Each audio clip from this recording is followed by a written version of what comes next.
The very best way for you to make your shift to the next level is to upgrade your passions and goals to projects and systems, and to recommit to your learning and development. And more than that, just to get a little bit strategic, your L&D is one of the most important vehicles that you have at your disposal to making a successful shift in any area of life and any area of work. I mean, think back now to all the transitions that you've successfully stepped through. Think of the major projects that you've successfully executed and the key goals that you've achieved. And notice what a fundamental role learning, development, and personal growth played in those successes. And now let's turn that around. Take a moment to reflect on your L&D over the past 9 months just gone and the 15 months to come. So a 2-year window. And now ask yourself, is my approach here an investment or a cost? In today's session, we're going to uncover some of the hidden truths about our personal strategies that every top performer needs to know about. We're going to bring into awareness the significant cost of running a default strategy that keeps success out of our lives. And we're going to talk about how to begin crafting the kind of intentional strategies that will give you newfound momentum towards your goals. Now, let's start here. In my private client sessions, I often ask, how are you doing the thinking, the behavior, the result? You know, a client might be struggling with a lack of confidence, and I'll ask, how are you doing lack of confidence?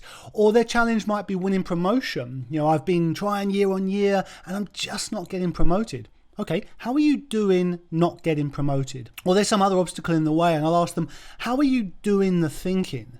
And initially, I get blank stares. They're like, what do you mean, how am I doing lack of confidence? It's not intentional. Or, what do you mean, how am I doing the thinking? I don't do thinking, it just kind of happens.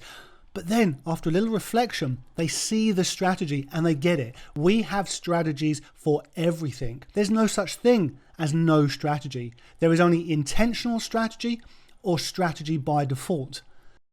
That default strategy is costly because it's reactive and not based on my long-term objectives. It's sporadic with a peak and trough approach that lacks consistency, and it's uncoordinated, lacking any kind of cohesion. And when your strategy is not based on long-term objectives but short-term urgencies, when it lacks consistency and has no cohesion about it, it's simply less effective. It becomes a low return activity that's nevertheless consuming your precious time, energy, and attention and limiting your potential.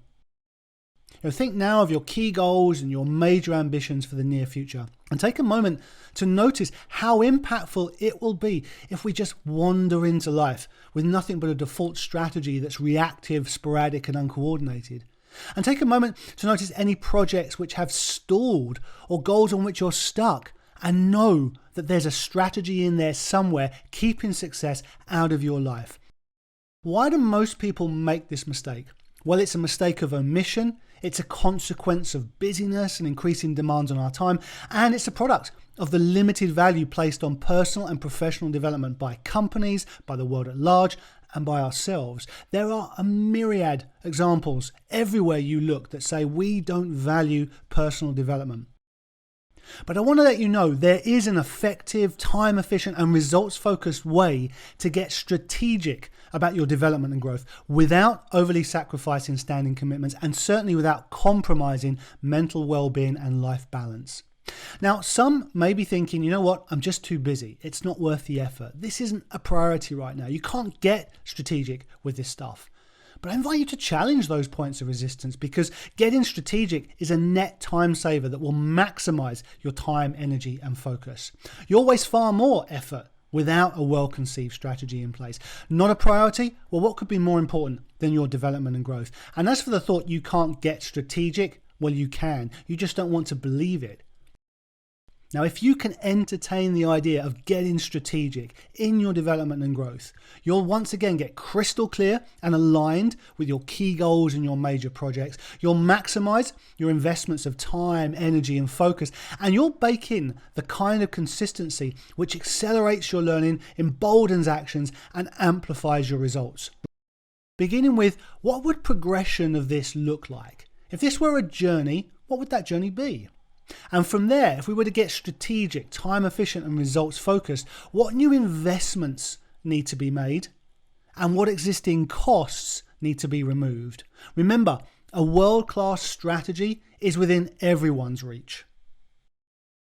Now, I hope today's insights and those points of reflection will serve you well as you begin to challenge yourself to think a little differently about your approach to your key goals and your major projects, and to your learning and development as one of the most important vehicles you have to making your shift to a new level.